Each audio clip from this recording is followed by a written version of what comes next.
Hey, kitty girls, it's Monday, July 5th. Happy belated Independence Day in the U.S. And welcome Happy 4th of to, July observed.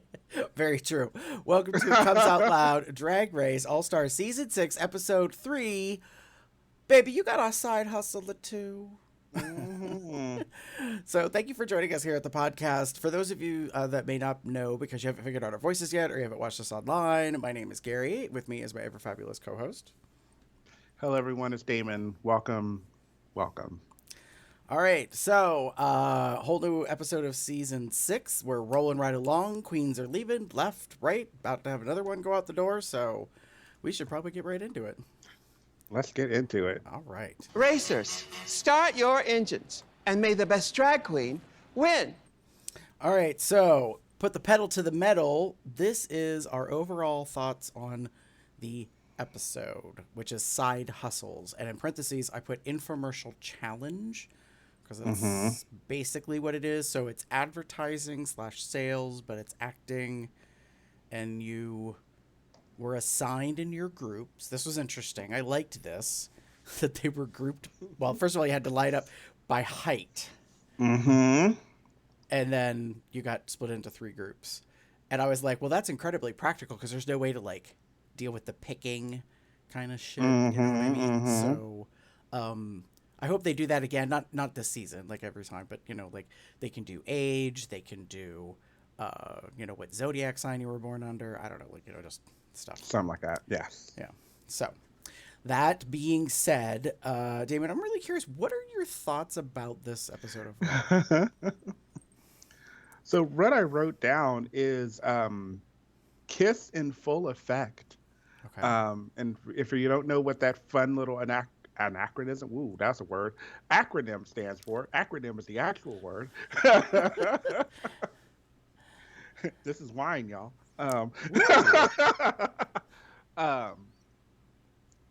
Keep it simple, stupid. Mhm. Like, and that's kind of what I feel. Like, this is a very interesting challenge, and sometimes it can go one of two ways, which we've seen it happen so many times. Either it's a very interesting, like, model that is done, and they get it done, and it's quick, and like they know what they're doing, and they've kept it simple, but made it funny and entertaining to where, okay, I get it. Like, I got what you're doing, and we're done. And then there's the upper side where you've complicated things, added multiple things, all this stuff, too many things, so much shit. Like, who the fuck is doing what? Like, chaos almost to the point of I don't even know what I'm seeing. And we've seen that happen in any of these kind of challenges where either the queens are doing a group thing or if they're on their own and they're making like a commercial or selling something of themselves. And the model I think that should always be kept is keep it simple, stupid. And I know that's hard to think about, but sometimes the funniest joke is the easiest one. Right. I know it sounds weird, but low hanging fruit sometimes there's a reason why we sometimes get that first. You know, you don't have to work too hard. Your mind doesn't have to work too hard. You don't have to think too much on it. And I feel like some of the groups got that and some of the groups didn't. Well, there's one group that really got that, and then another group that didn't really get it. And there was one right in the middle that was kind of, it was simple, but a little much. So, yeah. Okay. If you think about it, like, yeah. Yeah, I think we'll talk about each of the groups here in a moment. But yeah, I mean, I agree with you. I think, you know how we always talk about like editing, like edit your look, and sometimes the queens are told to pull it back, like kind of, you know, take it down a level or two. I think that's what you're referencing is like while you need to ham it up, you need to be able to do that within a structure that is clean. Yes. And I think you're right that it needs to be simple. Yeah. I think it's pretty spot on. Yeah. I mean, just and simple, like I said. That's throughout the episode, that was the one thing I kept telling myself. Like, we really don't need to do everything. Mm-hmm. Yeah. That's fair. There are queens in particular that, especially like with their looks, sometimes I go, well, we don't need to throw everything on. Like, take a couple of things off. Might still get what you need done. Let the look speak for itself. Sometimes that's all it needs to do. Yada. I'm talking. Yeah, I'm talking to you, Yada. Oh, that wasn't exactly the one I wanted, but It works. it still works in a sense. There we go. Yeah. So what about you, Mr. Gary? I said what a wild ride. I felt that this episode really took me on a journey. Like the teams working together and their dynamics, and like someone kind of like being really off the wall, and like other people own that they say in confessional that they're a sensitive soul, so they're very emotionally based, which I'll get more into later, because it really is a dynamic in this season that's very interesting. So as long as this contestant remains around, if it's all the way to the end, so be it. I'm just gonna be like, wow, okay, I'm gonna have to like strap in on this one. But yeah, like there was a lot of stuff being unpacked in different ways, and that to me was interesting. I mean, I actually really liked the episode. I just wasn't ready for where we went. So yeah. And there was some disappointment when you have someone that you really like, but they're not doing that well. It starts to make me feel like maybe this just isn't like the it thing for you.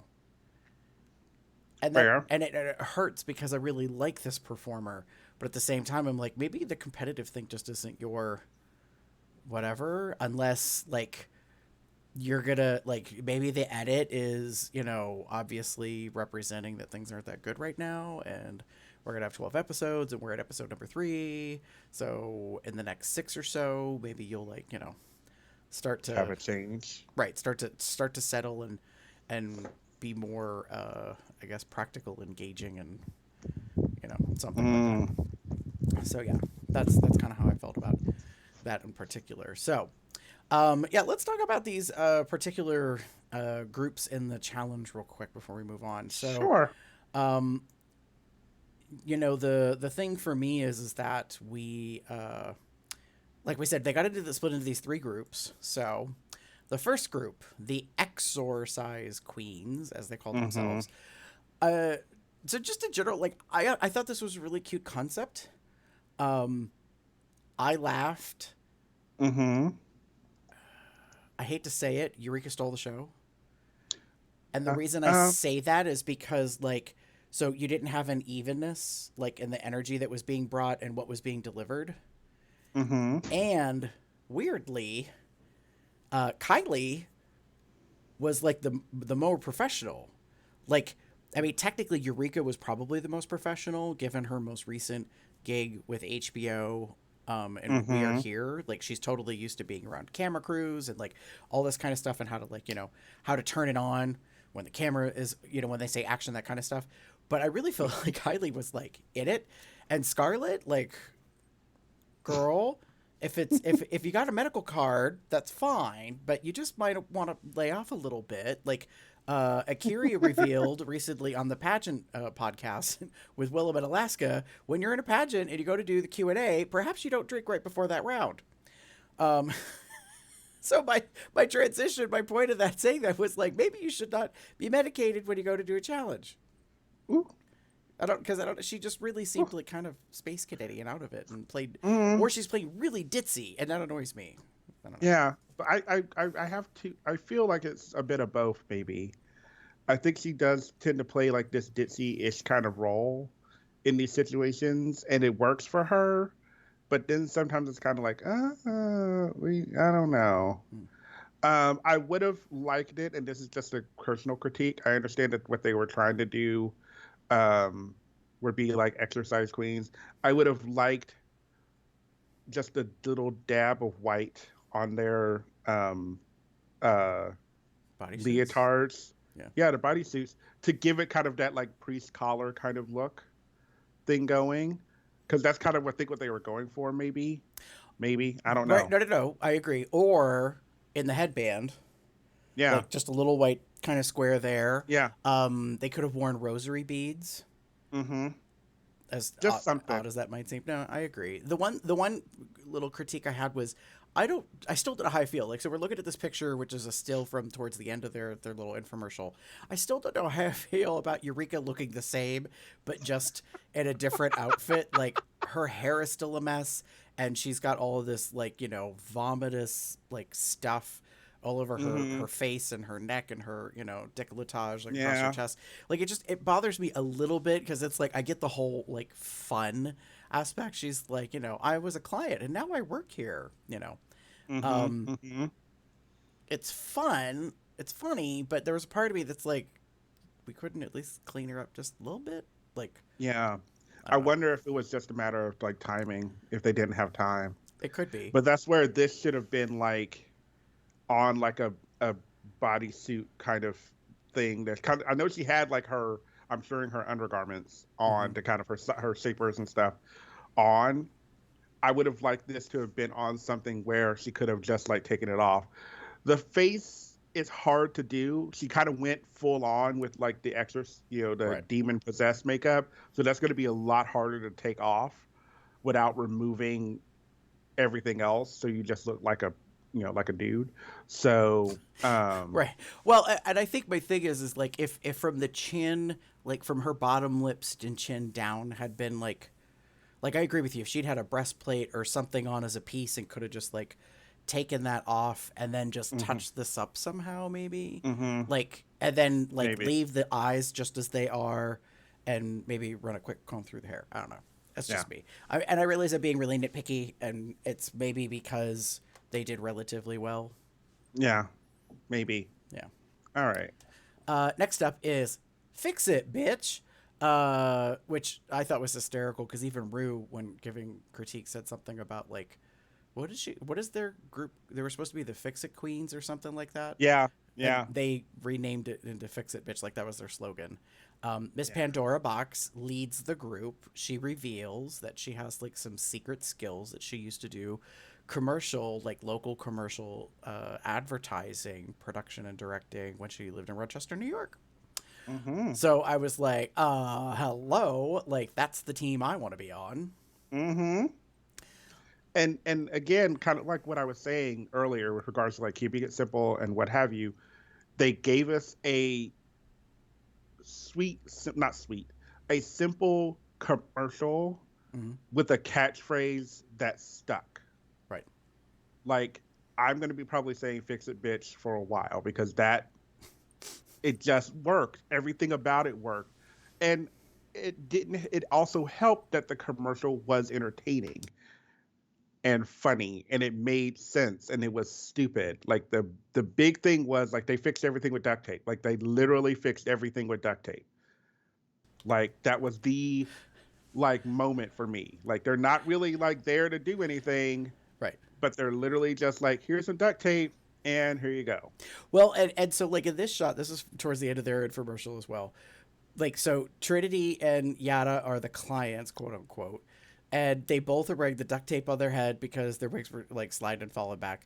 And Trinity only has one shoe on, and it's the shoe that is like permanently or semi-permanently taped to her foot because, and that was oh, you want to talk about,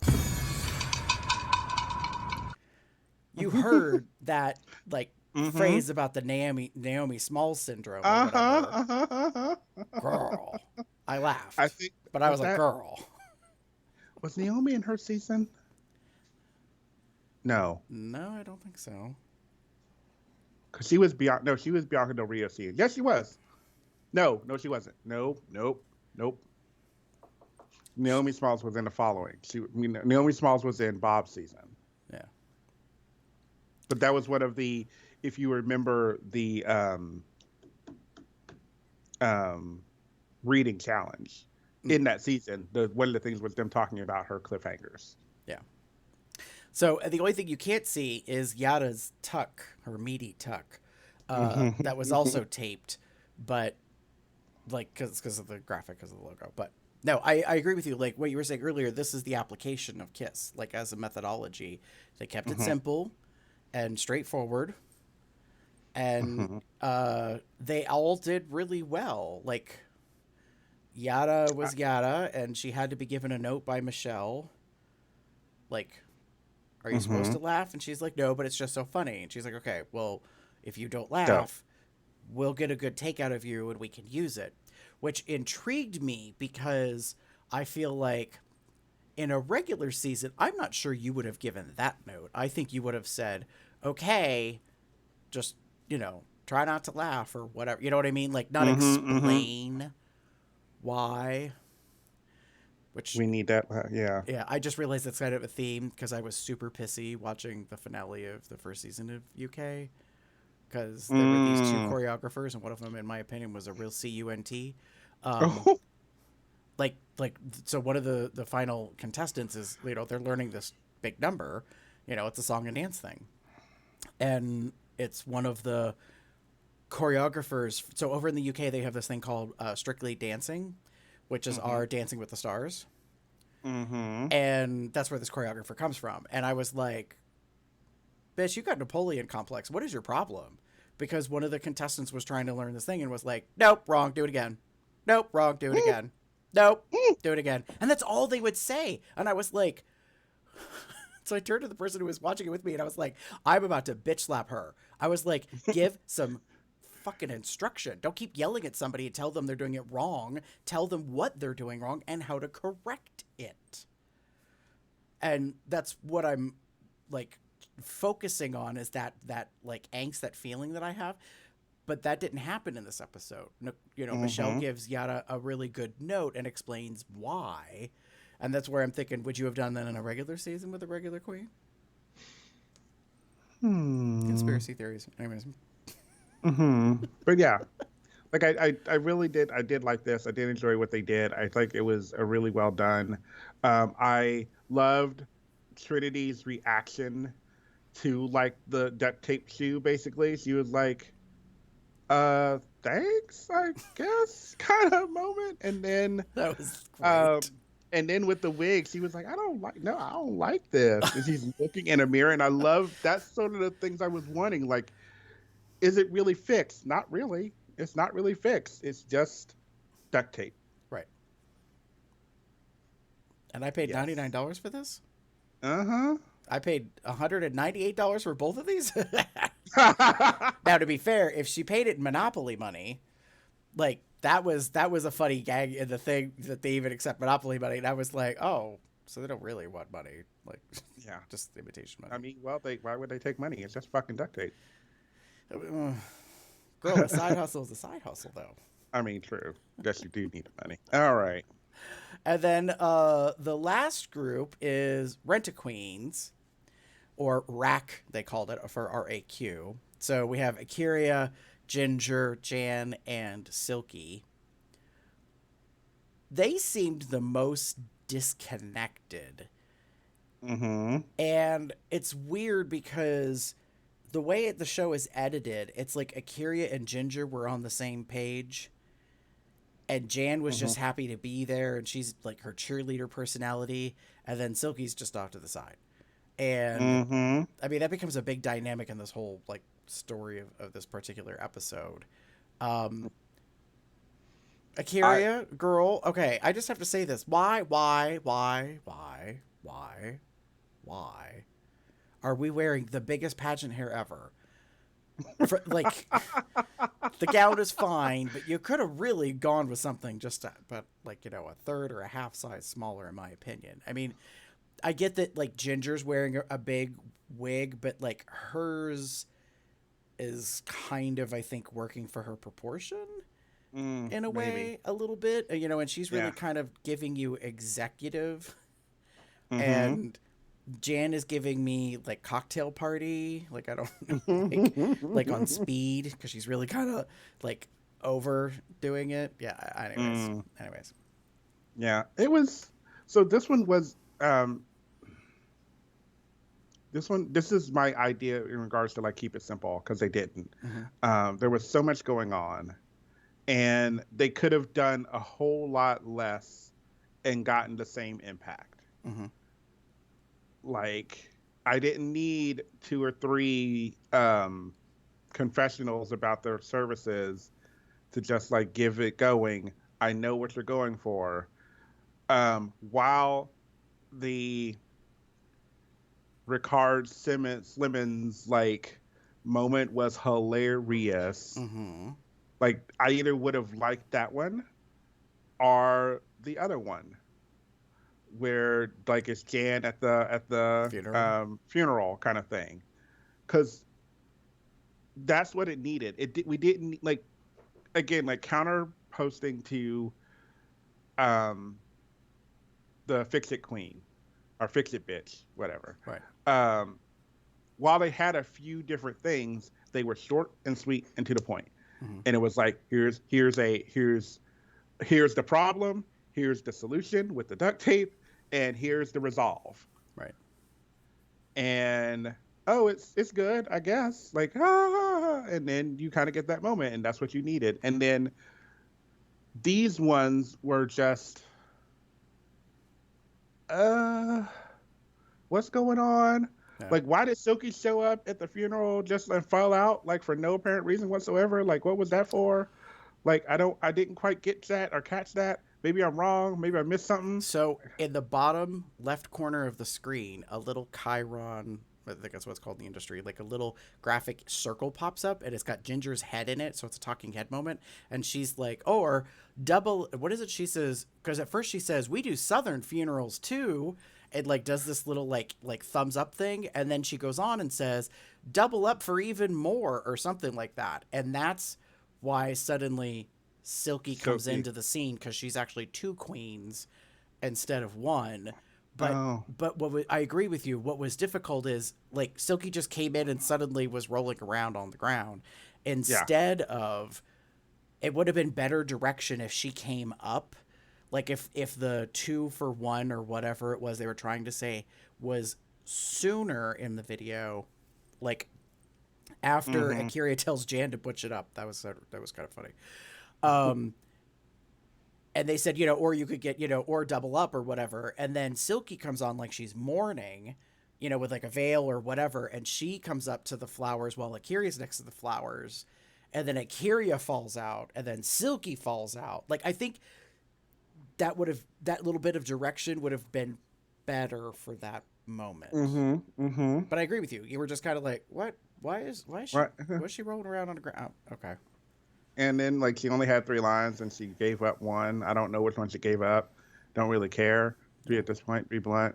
But, like, it was one of these things where it's like, oh, okay, that's the thing that they said. Yeah. But there was so much going on. Right. Like, you giving up a line probably helped things. I don't know. Yeah.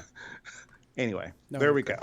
So, anyways, those are the 3 groups. One group did really well. One group did okay. And one group, not so much, in our opinions. So, yeah.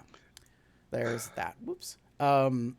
Yeah, so that being said, are you ready to move on to our next section? Sure thing. All right.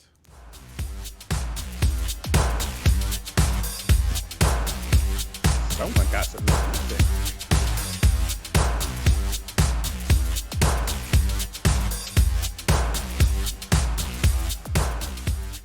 That's right, honey. It's time to cruise the runway. You better stomp that bitch. So we're going to discuss the runway looks. I believe, correct me if I'm wrong, Damon, the category is Rudemption runway. Yes. I updated it on the doc because I was like, it was like you kept saying, I saw you saw redo, and I was like, yeah, that was one of the words Ru kept saying, but it was actually Redemption. Okay. But I'm glad that you corrected it, because I was guessing, like, because when I put the doc together, I was like, I know I saw it and I watched it, but I don't quite remember her claiming it, like, or naming it. And I think maybe that's because she named it when they were at the judges panel, when they were already sitting down or something. So anyways. Yeah. She named it right as soon as she sat down. Yeah. Well, whatever, you know what I mean? No, I agree. So before we do Serve, Swerve, or Nerve, the new thing that we're doing this season, what did you think altogether just about the runways or this category, I guess, however you want to approach it? So, Redemption Runway, are they really? Sorry. It's okay. Didn't know you were going to go there. I am being very honest. Okay, I'm going to put it like this. I'm going to say this in a nice way. There are a few that I feel that were. But for the most part, I was kind of like, these are just looks. Okay. Like, I get the vague, like, thread from one look to the other. I do get that, and I do understand that. But, like, is it a redemption when it's so off from what it was that it's not even remotely what it is? Like, yeah, so there's that. Okay. That's kind of my thought overall. Okay. I think that's fair. Gary? Well, this might be related to that. I had two questions. Question number one, how were these picked? Mm-hmm. Because I don't understand. Some of them are really obvious. Like, girl, that was a bad outfit. Like, so you need to redo it. But then there were others where I was like, I didn't think the original was all that bad. Like, and they weren't all consistent. They weren't all entrance looks. They weren't all runway looks, and they weren't all like main challenge looks. Like, it was kind of all over the place. So that led to my second question, which is production to blame? Like, I have a feeling production had a hand in this. Now, what I don't know is if they hand selected the first look and told the queen to redo it, or if the queens had to pick from a series, and was the series presented to them and they said, okay, like for example, you know, Eureka, here are your 3 things to choose from, pick which one you want to redo. Or if the queens literally picked all of it, do you know what I mean, and presented like you know, they gave 2 options to production and was like, you know, this is this. Yeah, so anyways, I had too many questions. I understand. I don't know. Like, I was looking at this runway, and were there some good looks? Yeah, I did mark a few. Okay. Well, why don't but we... overall, it was kind of like, let's go through it. Let's do it. Let's talk about these runways and see, you know, kind of where we are with them. All right, so for those of you to remember, we have, if you don't recall, we have Serve, Swerve, and Nerve. Serve is a positive. Swerve is a negative. Like, boo. Right, we gotta go around. Girl, we gotta swerve that, like, roadkill thing, whatever it is. And then Nerve could be positive or negative because, like, wow, that is, like, amazing nerve to pull that off. Or, girl, you got some nerve. Like, get out of here with that. We can't be having it. Which is, if I say that, I'm probably pissed. So just so you know. Anyways, there's that. All right, so let's look here. First up, Miss Kylie Sonique Love. She is redoing her Lady Gaga from Snatch Game look. Okay, so I'll just say, for me, Serve. Yes. Serve also. I think it's a really great look. I think it does kind of somewhat transition. It's more of Lady Gaga today-ish, you know, than it is Lady Gaga when she did the Lady Gaga for the Redemption. But it was decent, and it does somewhat call back to it because she's got the little, you know, flouncy flower, like feather things on it, and then she's got the very flouncy flower things on her flower feather things on her outfit, and the colors are nice. But yeah. The only thing I want to say about this with Kylie is I do have one note. Girl, your lace front.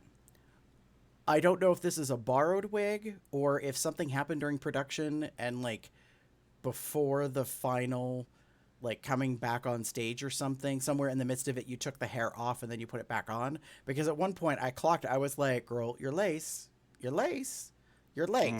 Like it was really short cut, first of all, which is a problem because it looked like it was maybe a quarter to not maybe a third of an inch. And I was like, that's not a lot of work with, to tack down. And then it just like it was so becoming defined as time went on. And I was like, I don't know And I what think happened here. that's one of the flaws I've noticed overall in these seasons. Because you do want it cut that short because it's supposed to be very close to your Right. natural hairline, as it were. But over time, and this is just drag queen, you should know, like after a while, under lights, under sweating and whatever, it's gonna come undone. And I don't know. We know they're in these looks and in the outfits and stuff for a while. Right. We know that for a fact. So sometimes I wonder if they're actively checking Right. or something, like you said, like maybe because it looks very, I'm just gonna be blunt, like it looks very back heavy, like as I'm looking at this side, and maybe Right. it was either sliding or slipping, and she decided to like tried to fix it, and then just didn't get the lace in time, or um, it just kept sliding naturally, and she didn't have time, didn't pay attention to it. Yeah, I mean, Either it way, wasn't awful, but it really started to stand out to me over time. Like, I didn't clock it when she walked the runway, but then later for, like, I think it was judges' critiques, and then when they came back again, I was just like, honey. Like, and I think mm-hmm, even in, like, Untucked, I was like, I'm like, that's not a good look for mm-hmm, you. So, and it mm-hmm. made me question whether or not it was actually her hair, like if she borrowed it from somebody for the show or something, which, I mean, that Yeah, happens quite a bit, so I don't know. yeah. All right. Next up, number 2, Miss Scarlet Envy. So I will give this a serve. All right, I had a feeling.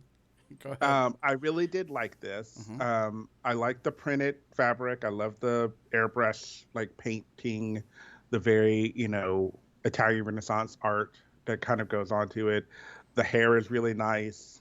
Um, I think um, I liked her original look, though. Was it, oh my God, amazing? No. But it was fun and interesting, and um, yeah. I mean, I agree. I call it a serve. You didn't say what I thought you were going to say. I thought you were going to say this is one of the ones where you were like, I don't know if this is really that much of a step up. I personally think it's a very good reinterpretation based on the Yeah. original concept and design. And by far, the Yeah. new version, if you're watching this on YouTube, the version on the left in this image is much better than the image on the Yes. right. Like, Yeah. like you could, I hate to say, but you could really see the evolution between the two of them. Because Yes. at the time when we saw it, I was like, oh, well, this is interesting, and it's kind of artsy and whatever. But Mm-hmm. now looking at them side by side, I was like, oh, girl, yeah. No, Yeah. that was, Yeah. that's the thing. I think this was one of the ones where it's, because obviously she had a very, like, again, in the original look or the first look, Mhm. it was very much meant to be like this painted or printed fabric um, with this kind of Italian Renaissance, like, painting drawings on it. And then I think it had like a crab as like the Kahuchi part. Um, but which kind of caught me off guard, but it was okay. But again, like looking at them side to side, you can definitely see the glow up for her, for Agreed. sure. Yeah, Yeah. agreed. Next up, number 3 is Eureka. All right, I'll go first. Swerve. Go ahead. Okay. Yeah. I'm sorry. I'm just not a fan of it. First of all, I didn't think the first one was all that bad. Agreed. And this is the infamous episode where she's on crutches on the runway, and it's the episode that she gets sent home. So this is season 9, Mm-hmm. because then she comes back for season 10 and goes Yeah. to the top. So, like that I don't know. Like, I mean, I liked the more Lisa Frank inspired first version than this. Like, Yeah. I Michelle's comment about how you can't hear anything because the shoulders are so high. Like, I thought that was a really good critique technically. Yeah. I will give this a swerve as well. It's like a soft swerve, I guess. That's if I could. I've been doing that. I agree. I don't think the first look needed to be redone. She looked good then. This is okay. The whole idea of the look was to be the faux fur look, and again, the faux fur is not the star of this look of either one. Right. Like, and so if you had done something different in this redemption look, I might have been more impressed. Yeah. This is just another bodysuit Yeah. with some faux fur like on the sides. And while the wig is cute and the color's nice and the colors kind of stay in line with what you were wearing, it's not the same.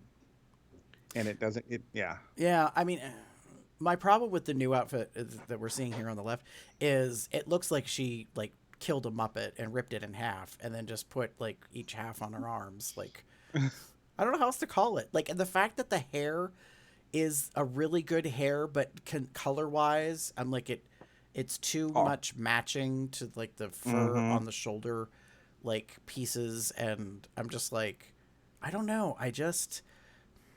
Yeah. No. It's a no for me. Yeah. Moving on, number 4, Miss Raja O'Hara, doing the, what did they call it? The farm to runway look. So the basic idea was to take all natural products and make an outfit out of it. And she kind of got red for this. I don't recall, let me phrase it that way until somebody calls me on it. I don't recall hating it the first time, but I remember some of the criticisms, and one of the key things was that the burlap pants, while cool, were not stitched well. So, and they kept coming apart. Yeah. So, I'm gonna be bad, and I'm gonna give this a swerve. Okay. I don't particularly care for this look. It is very basic in its design, whereas the other one again was very unique. And I personally, if I'm remembering, again, correct me if I'm wrong, those who listen, I love the like mohawk that she had that was made of all the like vines or whatever kind of thing that was going on. I like that. This one, the new look is, while glamour-ish, it's very simple. It's a brown velvet, stretch dress with the cuts, which, I mean, it's got some structure to it, and I appreciate some of that. And you get this ruffly, like, boa kind of thing going on it, and then that's it. Like, it's not the leaves on the top are almost costumey. They probably are costumey, and it just doesn't live up to it. The look on the right, the original look, that is creative and unique. The one on the left to me looks like a dress that everyone can wear. I hear you. Are we going to disagree? No, I'm trying to think on how I really feel about it, because when I watched the episode, I was like, oh, that's a serve. Like, look at that, like how much she upped it, like, changed it. But then the more I think about it, I'm really irritated. So I guess I'm going to say swerve, because you did not stick to the original requirement. The original requirement was to take all natural fabric materials and to make an outfit out of them. And you did not do that. I'm sorry, honey. Chocolate milk brown velvet stretch fabric is not an all natural material. So while you made yourself kind of a wrap or whatever, like out of burlap, and you attached, leaves to your head to make, a wig, so to speak, and you did this like embellishment across, that, I'm like, no. That's I would have been far more impressed if she had redone the pants and had like done them properly, you know what I mean, so that they looked really good, and like had done, like, I wouldn't have had a problem if she'd created a bodysuit underneath out of that chocolate velvet looking fabric, and then put the other stuff on top of it. Do you know what I mean? To like kind of to fill in the little spaces and that kind of stuff, and do something with a bunch of bark or so. Yeah. Oh well. Swerve. Moving on. Number 5, I believe, is Miss Pandora Box. Now, I don't remember this outfit on the right, the old one. This is from All Stars 1. Okay. This was her look that she also did with Mimi on First, because they were a pair in All Right. Stars 1. I don't remember what the challenge was for this one, but this was the very first look she presented in All Stars 1. So bear with me while I do some research. So there's that look, and then we move fast forward to the now on the left, and I thought this was really beautiful. However, if you're of a certain age, you will get this reference that I'm about to make. And unfortunately, I don't have a sound clip for it, although there is one, and you can find it on YouTube easily. There used to be a commercial a long time ago when I was a child. David, I think you know where I'm going with this. And there was a woman who was known as Mother Nature. And she was walking in the woods, and it was about, I believe, butter versus margarine spread. And the key line is, it's not nice to fool Mother Nature. And then there's like this thunderclap. Mm-hmm. And it was like iconic at the time. The woman was walking around in like a nice, like kind of natural wooded, semi-wooded environment, you know, with a white flowy gown. That's what this makes me think of. Now, what Pandora is wearing is not the same thing, obviously. She's wearing this gorgeous blue, like color gown that, you know, flows onto the floor, but all the vining and the flowers and everything start to evoke that. And then we've got the hair. And the hair is, while it's nice, it's very vintage Victorian 19 like teens 1920s prohibition area. Like the only thing she doesn't have is a bustle on the back of the dress. Do you know what I mean? To like evoke that time. And she didn't ride a those bikes with, you know what I mean, with like the 5-foot wheel in the front and the little wheels in the back. Like that's what she. It's kind of. I feel like it's pulling a couple different things, and yet I don't dislike it. Mm-hmm. So I personally call it a serve. However, Yeah. So it is. I give it a serve, and the look that she's going for. This was the first look of the challenge, first All Stars, you know, challenge. And the runway thing was outfit showing team unity. So her and Mimi on First were wearing this green and blue, these green and blue dresses that had this fuzz or fur with them. okay. I don't know if they were made that day or whatever, but the idea was that they kind of wore these two outfits because it was the idea that they would look the same or similar to show their unity, quote unquote, together. I give this a serve. I do like this. I think it gives her it unfortunately ages her. Yeah. Which when you're the oldest queen in the season doesn't really help things. But I do like it. I think it's very pretty. I do love the gown. I did think it was a little big on her on like the Okay. sides, but other than that, it's okay. Okay. I mean, that's fair Yeah, yeah. in that case. So let's move on. Actually, this I think is 6. This is Yara Sophia.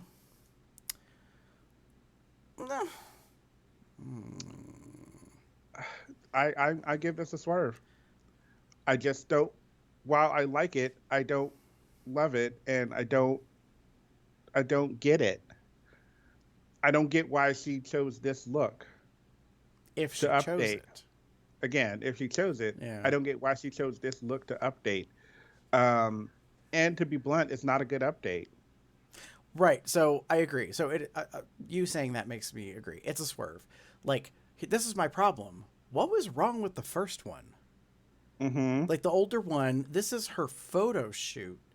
Like that's not even in the season. It's not something that aired to our knowledge. Like it wasn't part of an episode. It was the cast announcement reveal or The something. promo look. Yeah. So The promo. the only thing that's here is that we have one arm like asymmetrical reveal and a bangle. Like she kept that part of it. And there's a semi see-through kind of fabric that has a pattern on it. And that's kind of it. Like the hair is all different. We're wearing a ton more fuck all jewelry that isn't needed, in my opinion. Like, and we have like an exposed leg on the same side as the exposed arm, and it really bugs the hell out of me because it makes it look like the outfit's incomplete. And I don't know if it would make a difference if both legs were uncovered, or if it should be what we're looking at is the right leg covered and the left leg uncovered for a balance. Do you know what I mean? But, like, on the skin, I don't know. Like, and the makeup to me looks bad or worse. Yeah. Again, like I just don't. I didn't like the makeup. I hate all the jewelry. Like I needed to edit so much, Yara. Like you don't need to throw every piece of jewelry that you have on for a challenge. Like you don't. Yeah. But I agree. Like while I like the asymmetry of it, I would have liked a little bit more asymmetry. I kind of feel like what you're saying. I would have preferred the opposite leg from the naked arm to have been nude as well. So flip this on one side. That way the extra volume and like cape or whatever that she has going on the other side would be next to the nude leg, as opposed to it kind of swimming and floating into the other fabric a bit much. So anyway, that's just me, and I give it a swerve because I hate, like, a big thing is I don't like the makeup. I just think it's just too much. There's just so much makeup on her. Yeah. Moving on. Number 7, Trinity K. Bonet. Again, another like promo photo shoot, right? Like it's an image thing from not in an episode. Yeah. So I feel like I'm gonna be like repeating myself over and over again. I didn't see all that much wrong with the first outfit.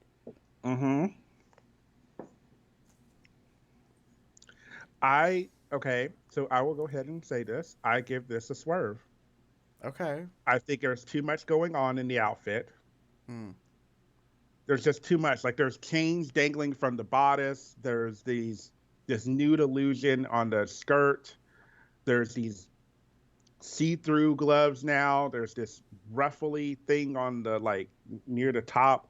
And then she's got this crown on, which doesn't make sense to anything that she's wearing. I get that she was maybe going for, like, vampire. Like, no, it doesn't work. Doesn't work. And there's just too much going on. And I would feel differently if it wasn't all black. Like, I feel that, like, I feel like I need some dimension, because things get lost. Now, when it came down the runway, I was able to see everything in a sense, but everything gets a little muddied when it's all together like this. Whereas the look that she originally had is very clean and very pretty and just nice. I don't get why we needed to update this one. Yeah.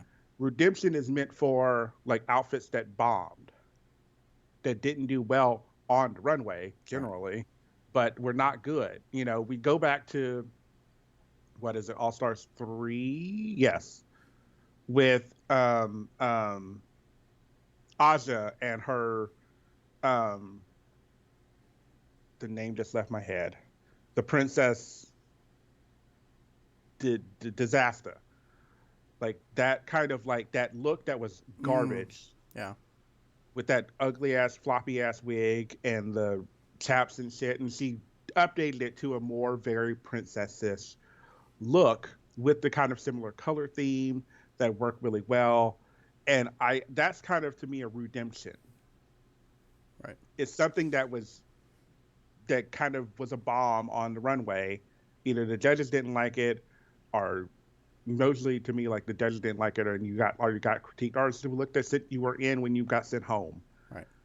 That kind of thing. And then you redeem it by making something unique and fun and different, but similar to that look, and harking back to it. An update. Right. No, this didn't need updating.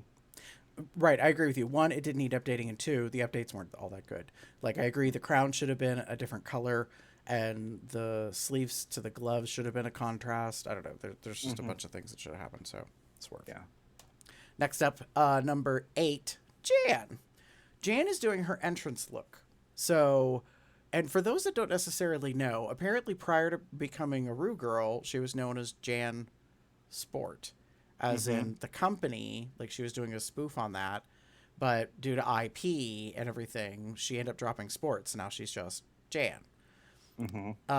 So she comes in with this kind of athletic, like in the entrance, like she comes in with this athletic, like Beverly Hills housewives mom, like of like wife of a athlete kind of look. I don't know how else to describe it. Like I remember it distinctly, and I was kind of like, okay, that's a choice. Like that's what you're representing yourself. And then now we have the update, which is this long gown, and the interesting thing that she took forward was that striped, like edge detail to the bottom of the dress and across the top of the like the sleeve thing.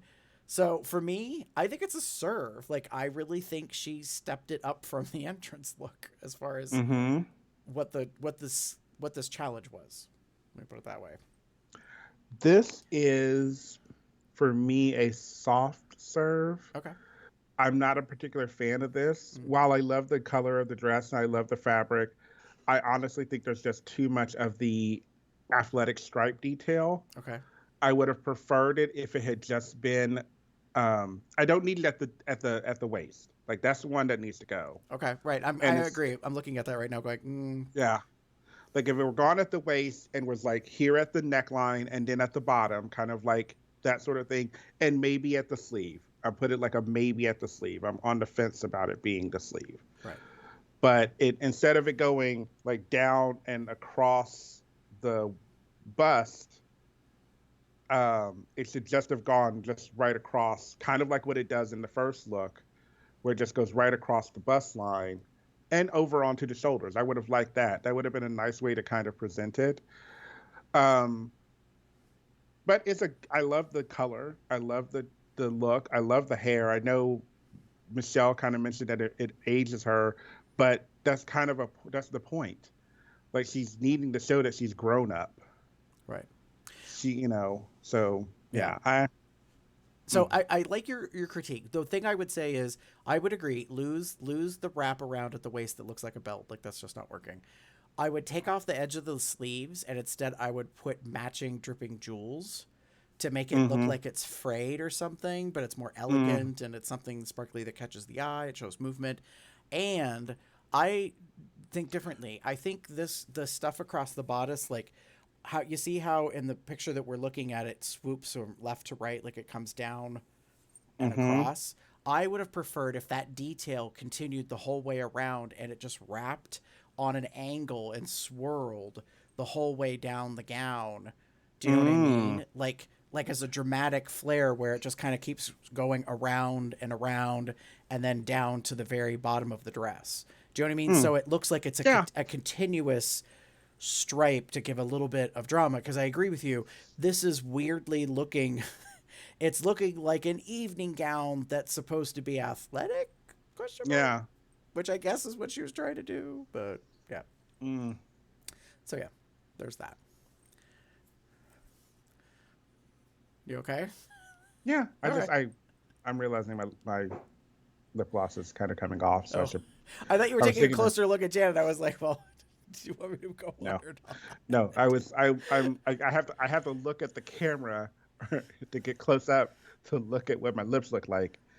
And I'm realizing, it's going away. But that's okay. All right. It's lip gloss. It was just gloss. All right. Next up, Ginger Minge. Okay, well, that reaction kind of says it all, I guess. Yeah, this is a swerve for me.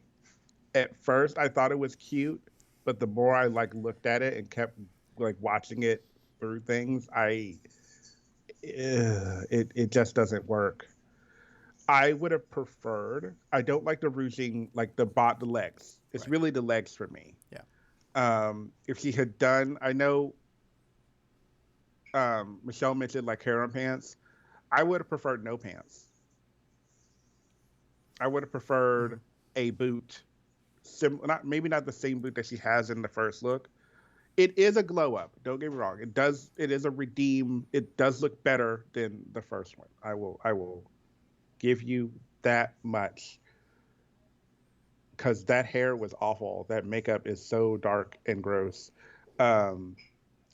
So this I like. So from the bust up, I'm a fan. I like the like crown mask kind of thing going. I like the sleeves a little bit. Um, but like from here down, no. No. Okay.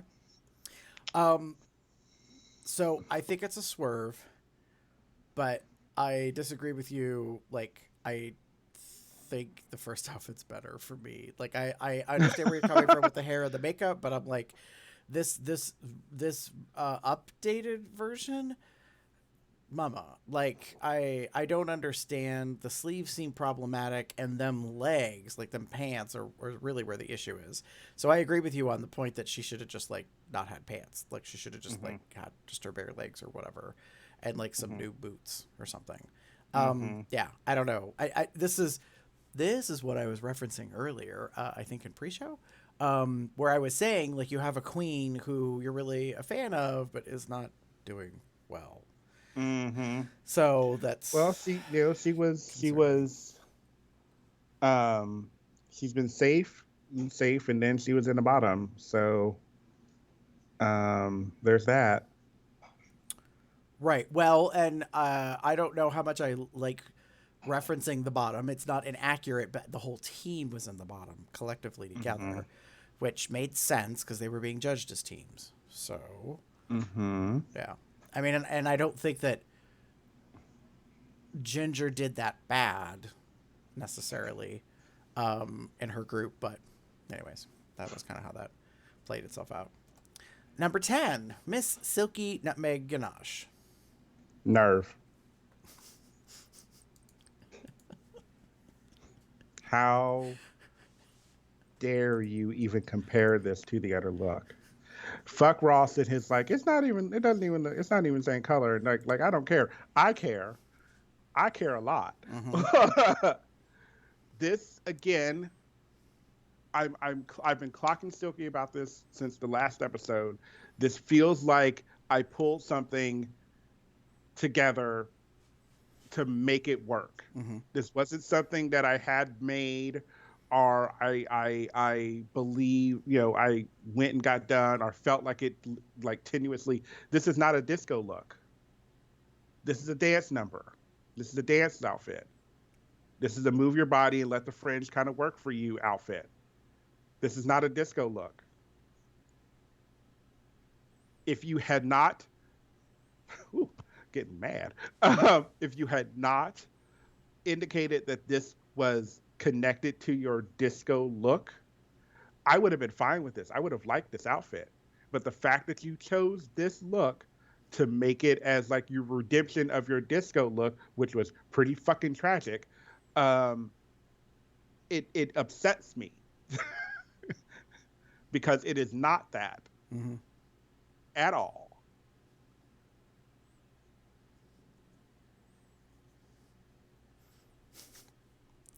So I only have kind of one thing about this. And I think this kind of says it.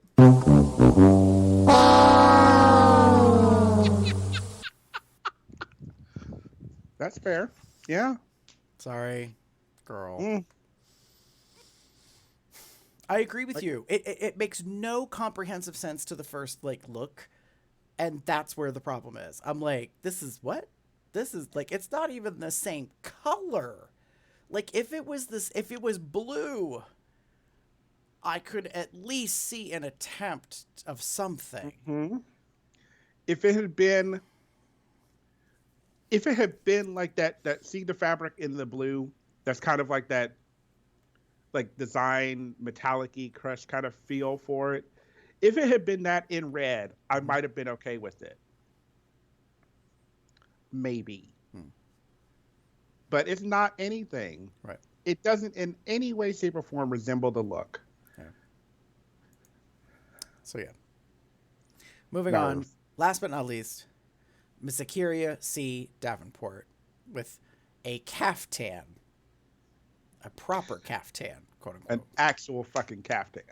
So I'm giving this a serve, but it is a very soft serve. Mm-hmm. Similar-ish to, because again, this wasn't really a redemption when you just put on a caftan, like you put on an actual caftan, like this, like your first look when you came out, we all knew it wasn't a caftan.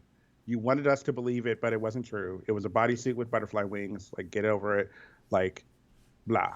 Right. This new look is an actual caftan look. So by redemption, you met the challenge, I guess, of the original look. Good for you for actually paying attention to the conversation.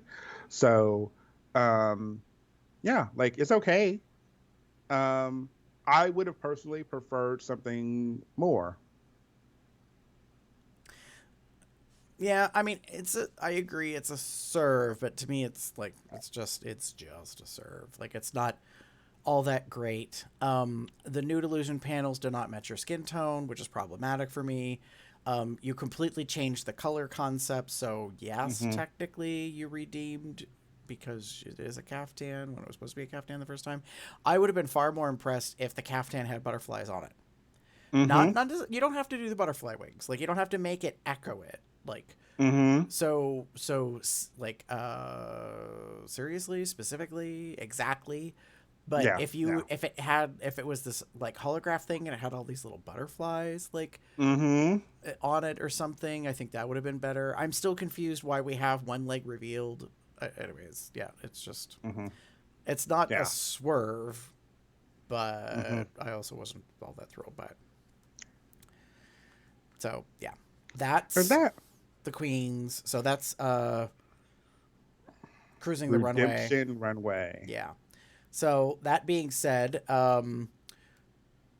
we'll do this real quick to be sure, just in case.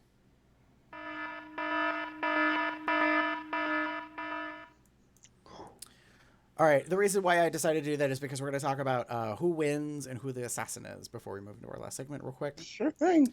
So, talk about the reveal of reveals when it comes to the assassin. I loved the production. I thought it was funny, although I do admit for a half a second, I was like, what the hell's going on? Because, the scrim or whatever comes up and there is no queen there. And everybody's like, what's going on? Is it a ghost? Like, so the queens are talking amongst themselves. And then, Rue makes a crack and she's like, Michelle, did you pay the light bill? Which I was like, funny, has no relevance as to why there's not a queen. That's there. And then come to find out the assassin is the only Miss Laganja Estranja, and she decides to pull a stunt and jumps from a ladder or a box or something off to the side and, lands in a split. Yes. Like this. So, yes. That was really something. Now, the reason why I wanted to focus on this is just to be fair. Like, this was very dramatic as far as the reveal of the assassin. So Trinity K. Bonet wins the challenge. And honestly, I was surprised because I didn't see her standing out compared to everybody else. So, but then again, like, as much as this episode took me on a wild ride, I kind of felt it was mediocre. Like what the queens presented, I guess is the way. Like, yeah. Like okay. So I understand it, but I don't understand it. I'll put it like that. Like, did she make me laugh? Did I enjoy her? Yes, absolutely. Did she do any better than any of the other members of her group? No. Like, to be blunt, the group did a really good job altogether. There was no, like, stand out for me in regards to the group, which I think worked really well for their group because it helped make things go a little, that's what I think raised it up, as it were. Right. And then you go, okay, well, runway. So you had Raja, you had Yara, you had Pandora, and you had her. You had Trinity. if I were to put their runway side by side by side by side Mm-hmm. by side, um,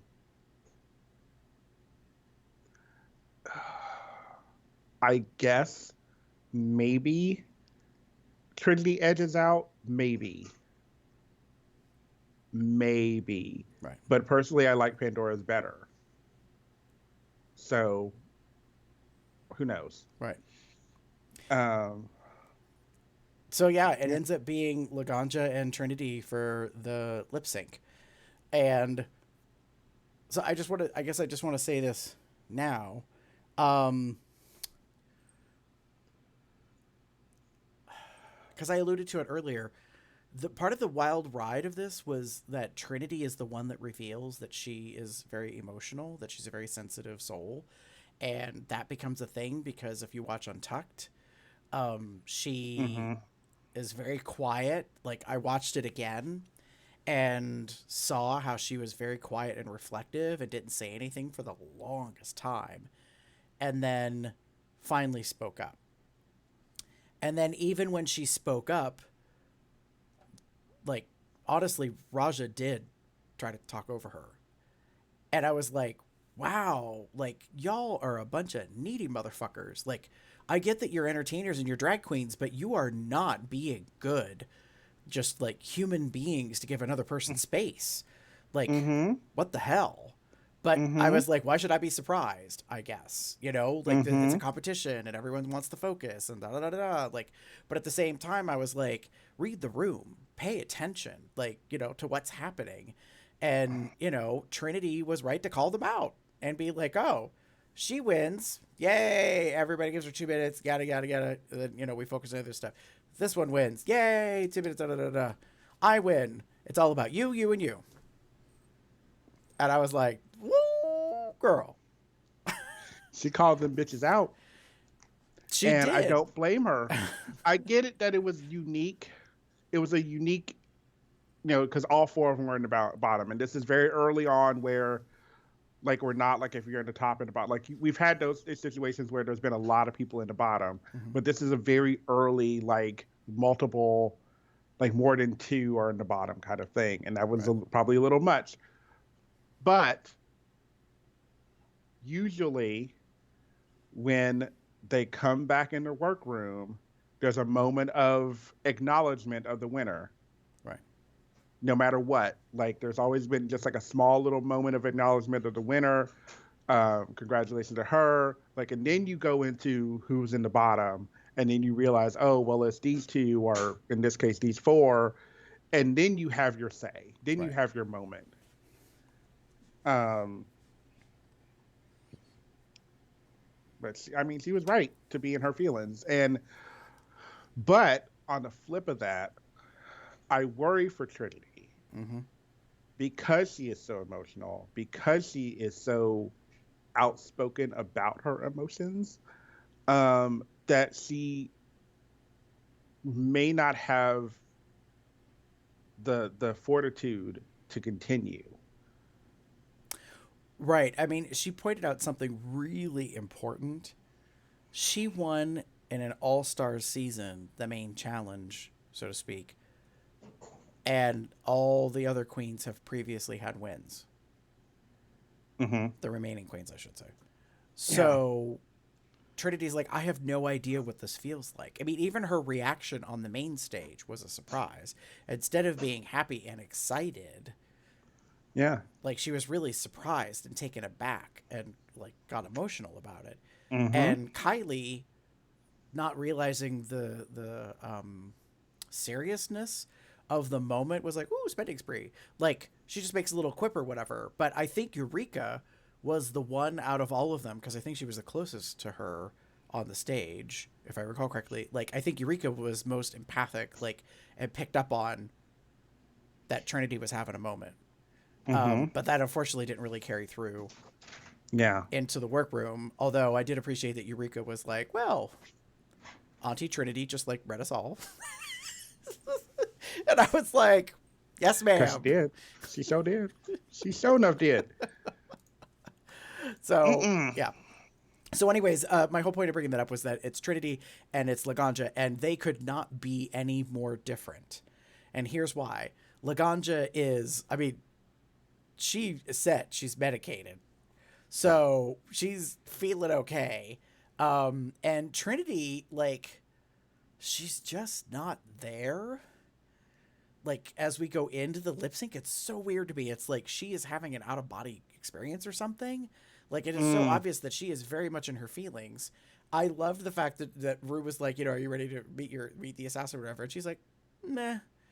Kind of like, sure, I guess, or whatever. And then Rue even tried to make a comedy moment out of it and was like, meh, because she said that before in a previous season. Scandalously. So, yeah, like, but I will say this, Trinity performed, for the lip sync, and I was really surprised given her gloomy Gus kind of personality or attitude in the beginning. So, yeah. And, Laganja pulls out all the stops. By the way, if you go to Laganja Estranja's YouTube channel, you can actually see a behind the scenes of what it took to make this outfit and prepare and get it together, the hair and her practicing the routine the night before. I thought that was very interesting. It was pretty insightful. So I appreciated that. Yes. So I did watch that myself.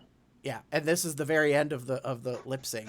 Laganja is looking like she's passed out on the floor from all of her, gymnastics stunts. And yes, all her stunts and everything. So yeah, that was the thing, and Laganja wins. So Trinity does not get the $10,000. Trinity got a great line in though. She had two great lines. So Laganja comes walking up to take her spot, and Trinity goes, "That doesn't count."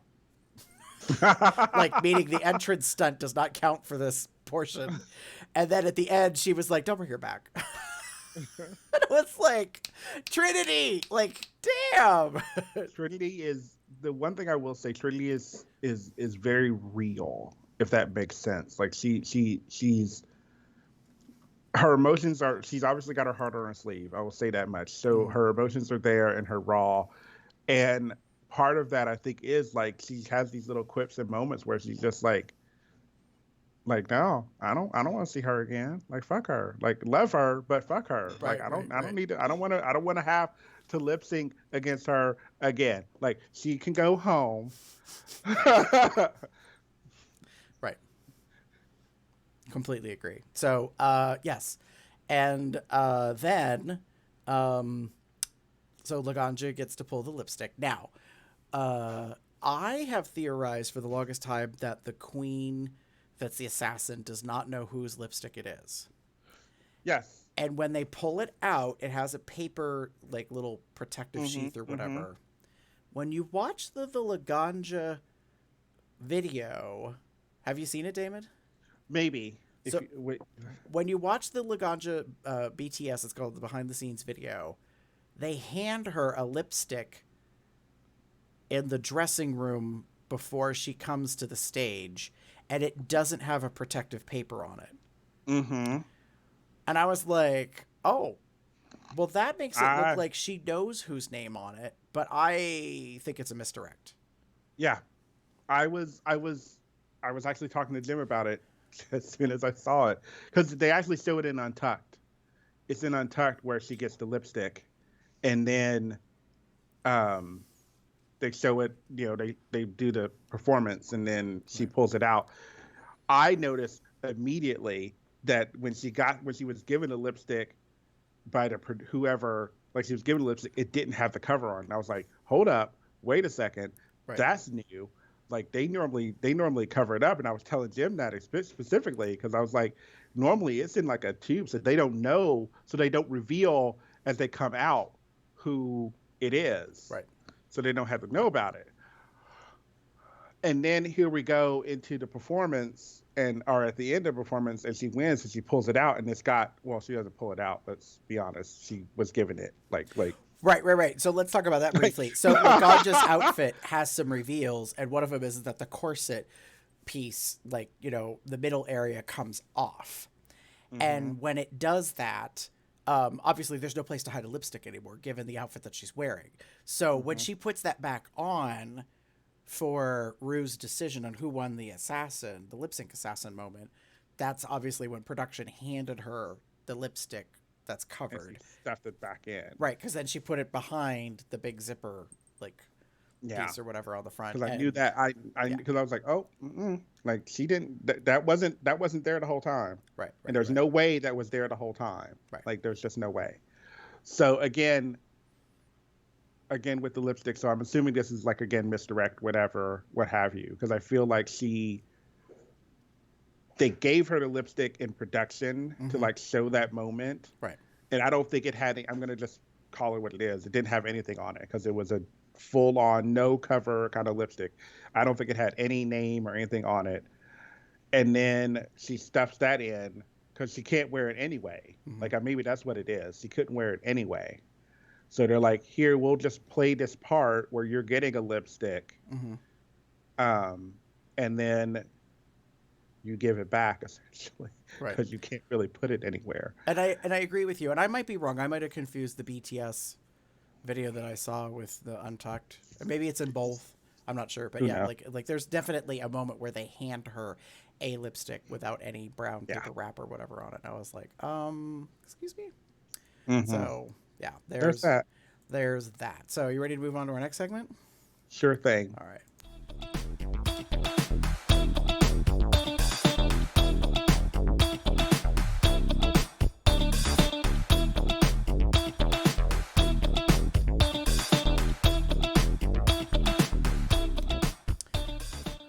All right, honeys, times for snaps and eye rolls, the hits and the misses, the highs and the lows of the episode. Damon, who are you giving snaps to? So we've been talking about it for a little while, but that motherfucking lip sync, like I'm giving my snaps to that. Like that was a great lip sync. Trinity, if you've been following her or know her, she's big in the pageant scene. There's a video that she has of her performing in one, and I think it's her, and at least for a little bit, it's like you got Kennedy, and Linacia Sparks, and they're doing this gold like disco number, and it's really fun, and she kills it, and she brought that same energy, maybe a little softened because everything that's going on, but she brought that same energy, or she was able to turn that on enough to do this lip sync. And in comparison to a queen like Laganja, who was able to just throw herself literally all over the floor, she, I think, did a really good job. It was very hard for me to be like, while I love Laganja and I loved what she's doing, there's a part of me that often feels like, okay, girl, we got it. You can kablam and shablam and splits and splots and left and that all over the fucking place. Like, we get it. Like, can you give me the words? Can you perform the song? Like, that's kind of, again, like I like in a lip sync as well. Right. While the shablams and stuff are like, woo, like, yeah, yes, mama, yeah. If you're not performing the song, then what's the point? Right. So again, good lip sync. Really loved it. I think they both tore it out. I will admit that Laganja did outshine, in a sense, Trinity, but it was a good lip sync overall. They both brought that moment and that energy that it needed, that song specifically needed. So agreed. Kudos to them. Yeah. What about you? So I'm going to give snaps to the fact that I truly laughed repeatedly. Like, it was a comedy challenge, basically. It's the infomercial thing. And I actually laughed during the segments of the airings of the infomercial. And I find that was weirdly refreshing. I guess what's sad about it is that I don't remember feeling that way in a while, like with the seasons. So that's, I guess, why I'm giving it snaps. Yeah. There you go. All right. And Damon, who you eye rolling at? So I put down learning to edit. Mm-hmm. And this is going to a few people, but right now, specifically, um, Yara and Trinity, and Silky in a ways. I don't, I need you to tone stuff down.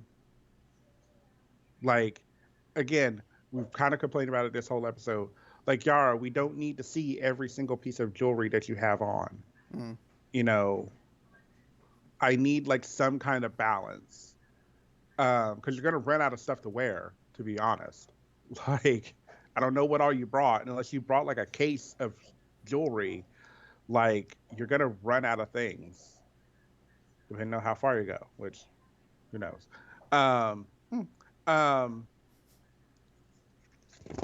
hmm, um, and like editing for Trinity as well. I've noticed over the few episodes, like this last look that you wore, not the lip sync look, but the one that you walked the runway in. I needed something to remove from that because there was just so much going on that it became a little too much, and the fact that it was all black on black on black on black, it never really worked. Right. And Silky dear, I my editing really is for like I need you to learn what to do and what not to do in regards to like your presentations. I don't know if you are not ready or you weren't expecting this to be as difficult. I know during like they mentioned it during Untucked and during the episode, like you're having these issues with like the backlash you received from your season. Mm-hmm. And while I can respect that, if this was you're saying this was your chance to like redeem yourself and show that you're a different person, and you're like, I'm going to be quiet and step back and do things. Maybe not so much to where you lose your voice. Mm-hmm. Because that's what I feel happened in this challenge. Like you were like, okay, well, I'll just do whatever the team wants to do. Well, that doesn't work in an All Stars. Right. Like in a regular season, that could work. But in All Stars, you need to shine. Right. And you didn't. And it didn't help that your looks didn't really work with what was going on. I'm not a fan of what you did for the looks that you brought. I'll put it like that. I'm not like, you wowed me with your entrance look, and I have yet to be wowed since. I'm going to put it like that. Okay. And I hate saying that, but that's kind of what I felt. I love your entrance look. I have not loved anything since. That's fair. Okay. What about you? Well, kind of related to that in a way. So I'm giving eye rolls at Rue's response to the eliminated name reveal. Because that annoyed the ever-living piss out of me. So Fair. Laganja pulls out the covered lipstick and reveals that Silky is going home. And the editors decided to stick in this vocal response from Rue, in which she goes, oh, like shocked, surprised, and like remorseful, I guess. And I'm like, girl, who the hell did you think I was going home? There's 4 of them up there. Like, did you have another person in mind apparently or something? Like, I don't understand what's happening here. And it really bugs the shit out of me that Rue's response, what production gives us in the final like show in the edit, they gave us that. Now, technically, they could have taken that audio clip from anything, anywhere else in the entire like existence and stuck it in there if it really didn't happen. And that's even more buffoonery on production's part, in my opinion, for editing. But I'm going to take it as it's presented and think that it's real. And I'm annoyed by that. I'm like, who the hell else gets that response? So I mean, just to give a quick throwback, Valentina didn't get that audible response, but she did get that I thought you were going all the way. Correct. But that's different. Like, in a sense, yeah. And that came, I think, from a place of anger, because that was the infamous "I'd like to keep it on, please." Mm-hmm. And Rue was, I think, disgusted with her, but she kept it professional in her note of feedback to her when she told her to sashay away. So I don't know, like, it was just weird to me, and so I'm giving an eye roll to it because I didn't like it, period. And if it wasn't real, I'm like hating it all the more because I'm like, what the hell? What the hell? Like, that was uncalled for. It was unnecessary, in my opinion. So yes, that's my opinion. Yeah. So Silky is the one that is going, which honestly I'm okay with. Yeah, like I will. Okay. So far, I have not been upset by someone who has been eliminated. Mm-hmm. Like, of the queens that have been there, I have not been like, oh, okay. Like, though they shouldn't have. No, they shouldn't. They need to stay. Right. I think in this particular instance, I probably if Ginger had gone home, I would have been upset. Right. Yeah. Yeah. But it seemed pretty clear. Oh, well, okay. I know. I'll talk about this in post. Okay. Well, that's pretty much this episode of COLDR. If you have ideas or comments or thoughts, you can share them with us several different ways. You can go to cubsoutloud.com to our website blog and leave a comment on the show, or you can send us an email, which is cubsoutloud@gmail.com, or you can leave us a voicemail message, and you can do that by calling 361-COL talk. That's 361-265-8255. Leave us a little message. We'd be happy to play it on the show, or you could tell us in the recording that you just want to share it and not have it actually aired, and let us know if we can talk about it. In terms of social media outlets, pretty much just type in Cubs Out Loud, Facebook, Twitter, YouTube, that kind of stuff. If you would like to join our chat, you can go to Telegram and join our little COLDR entourage on there. And to do that, the direct link is tinyurl.com/telegram-COLDR. On the Google Calendar that we keep, you can see what regular series the main shows are that we're going to be recording. So those will be coming back on Sundays, and they'll kind of vary around a little bit, I think, for a little bit of time on when we record them, just to start, and then I think we'll settle into a new schedule. But that's at tinyurl.com/calendar-COL. If you would like to support Cubs Out Loud, there's several ways to do it, and especially here with Drag Race, you can get merch. You can go to zazzle.com/cubsoutloud, and you can get yourself some lovely mugs if you'd like. So I have a frosted style mug that has the Cubs Out Loud Drag Race logo on it on the front, and then on the back it has the website kind of information. Damon is holding up the two-tone pink version. And it has the same design on the front and the back, but it has a lovely matching handle to the inside. And it comes in a couple of colors. I think there's a black, I think maybe a blue, and a pink. I think maybe a blue. Yeah. And in addition to that, there's also some other items. So there are t-shirts. So, for example, Damon is wearing the Consent is My Foreplay Cubs Out Loud drag version. So this is the Drag Pride flag officially, which was selected in Austin, Texas at I think it's called the World Drag Festival. And this was a couple years ago, maybe in 2018, when that design of that flag was officially chosen. So it has like blue, pink, white, and it has a lovely pink crown on it. I'm wearing the traditional, I don't know if I want to go traditional, but anyways, this is the Cubs Out Loud Drag Race hot pink version with the logo with that on it. Or you could, if you want to, become a patron at patreon.com/cubsoutloud, and for as little as $1 a month, be supportive of the podcast overall, and that helps us like pay for the domain hosting, some other like equipment type things, and you would get the full episodes, pre-show, post-show, the whole kit and caboodle.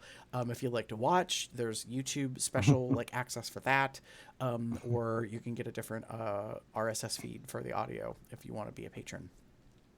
Or if you just want to give us a tip, we will gladly take your money, honey. You can go to paypal.me/cubsoutloud and just make a one-time donation. And we'd be happy and very appreciative. That being said, if you want to help promote Cubs Out Loud, you can rate us on iTunes. We would like 5 stars. Thank you very much. And anywhere that you could download podcasts, you can pretty much find us. If you know about a new platform to get podcasts from, let us know if you don't see us on there. We'd be happy to join in. For audio purposes, we do have an audio-only version that is the Cubs Out Loud Drag Race. It's separated out from the regular episodes that we have, which are now over 600, which right now we in Cubs Out Loud Drag Race are at, congratulations, Damon. Welcome to episode 125. Ooh, 125. Y'all. We've been doing this a long ass time. Sure have. All right, that said, David, where can people find you online if they want to get in touch with you? If you wish to get in touch with me, and you know you do, you can find me as TheaterCub79 on most bear-related sites or on Facebook, or you can find me as Pup_Umbra on Twitter. The Twitter is definitely not safe for work. It is a fun combination of my drag stuff and porn and anime and porn and porn and porn and porn. Culture, politics. Yeah. It's a melting pot of All of them. everything. Melting pot of everything. But also porn. Yes, definitely. For mine, it is relatively safe for work. So I have a drag specific Twitter account that I created. So it's Gerber73 DRAG on Twitter. And that's where I basically kind of like repost about things that I see in the drag universe, so to speak. But with that, we're going to say goodbye and we will see you in the next one. Bye.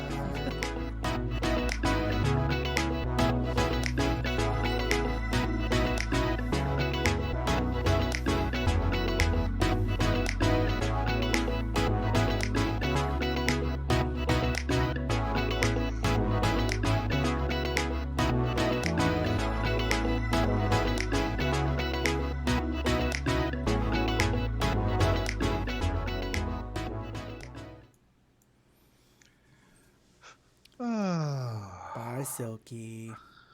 Bye, Silky. Well, you know, not to be crass, but somebody had to go. I mean, true. I realize it sounded really shady, but I'm not trying to, you know, I mean, be mean about it.